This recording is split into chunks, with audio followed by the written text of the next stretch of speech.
कथा में हम लोग जरासंध के साथ भगवान का जो युद्ध हो रहा है उस युद्ध का ही दर्शन हम लोगों को मिल रहा था। तो भगवान ने सारी सेना को तहस नहस कर दिया, सत्यानाश सेना हो गया जरासंध की सेना। और इसके बाद जरासंध को क्या किया, उसका रथ भी टूट गया, शरीर में केवल प्राण बाकी रहा जरासंध का। तब भगवान श्री बलराम जी ने, जैसे एक सिंह दूसरे सिंह को पकड़ लेता है, वैसे ही बलपूर्वक महाबली जरासंध को बलराम जी ने पकड़ लिया। जरासंध ने पहले बहुत से विपक्षी नरपतियों का वध किया था, परंतु आज उसे बलराम जी वरुण की फांसी और मनुष्यों के फंदे से बांध रहे थे। भगवान श्री कृष्ण ने यह सोचकर उसे छोड़ दिया कि अगर इसको छोड़ दिया जाएगा तो जिस कार्य के लिए मेरा मनुष्य जन्म हुआ है, कि जितने भी असुर हैं उनको मारना है, तो यह काम यह कर देगा। इसको जैसे छोड़ेंगे ये और भी सेना इकट्ठी करके लाएगा तथा हम सहज ही पृथ्वी का भार उतार सकेंगे। इसलिए भगवान ने बलराम जी को रोक दिया। बड़े बड़े शूरवीर जरासंध का सम्मान करते थे, इसीलिए उसे इस बात पर बड़ी लज्जा मालूम हुई कि मुझे श्री कृष्ण और बलराम ने दया करके दीन की भांति छोड़ दिया है। अब उसने तपस्या करने का निश्चय किया, परंतु रास्ते में उसके साथी नरपतियों ने बहुत समझाया कि राजन यदुवंशियों में क्या रखा है, वे आपको बिल्कुल ही पराजित नहीं कर सकते थे, आपको प्रारब्धवश ही नीचा देखना पड़ा है। उन लोगों ने भगवान की इच्छा फिर विजय प्राप्त करने की आशा आदि बतलाकर तथा लौकिक दृष्टांत एवं युक्तियां दे देकर यह बात समझा दिया कि आपको तपस्या नहीं करनी चाहिए। परीक्षित, उस समय मगधराज जरासंध की सारी सेना मर चुकी थी। भगवान बलराम जी ने उपेक्षा पूर्वक उसे छोड़ दिया था। इससे वह बहुत उदास होकर अपने देश मगध को चला गया। परीक्षित, भगवान श्री कृष्ण की सेना में किसी का बाल भी बांका न हुआ और उन्होंने जरासंध की 23 अक्षौहिणी सेना पर, जो समुद्र के समान थी, सहज ही विजय प्राप्त कर ली। उस समय बड़े बड़े देवता उन पर नंदन वन के पुष्पों की वर्षा और उनके इस महान कार्य का अनुमोदन प्रशंसा कर रहे थे। अब भगवान की प्रशंसा हो रही है और देखो, जरासंध की सेना के पराजय से मथुरावासी भय रहित हो गए थे और भगवान श्री कृष्ण की विजय से उनका हृदय आनंद से भर रहा था। भगवान श्री कृष्ण आकर उनमें मिल गए। सूत, मागध और बंदीजन उनकी विजय के गीत गा रहे थे। जिस समय भगवान श्री कृष्ण ने नगर में प्रवेश किया, उस समय वहाँ शंख, नगारे, भेरी, तुरही, वीणा, बांसुरी और मृदंग आदि बाजे बजने लगे थे।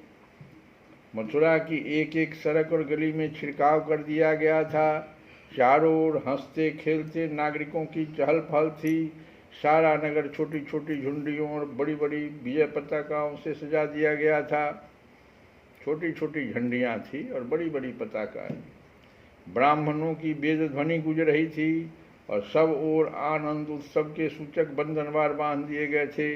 जिस समय श्री कृष्ण नगर में प्रवेश कर रहे थे, उस समय नगर की नारियां प्रेम और उत्कंठा से भरे हुए नेत्रों से उन्हें स्नेहपूर्वक निहार रही थी और फूलों के हार, दही, अक्षत और जौ आदि के अंकुरों की उनके ऊपर वर्षा कर रही थी। और उस समय जो आनंद का उत्सव था, तो मोहन मुरली वाले क्या भाव था उस समय में, इसको समझिए कि मोहन मुरली वाले तुमको लाखों प्रणाम।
पार करने की बात ही कर रहे हैं तो भक्त मंडल है दास तुम्हारा भव सागर से कर दो पार ओ भव सागर से कर दो पार ओ बिगड़ी बनाने वाले हो बिगड़ी बनाने वाले तुमको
कृष्ण गोविंद हरे मुरारे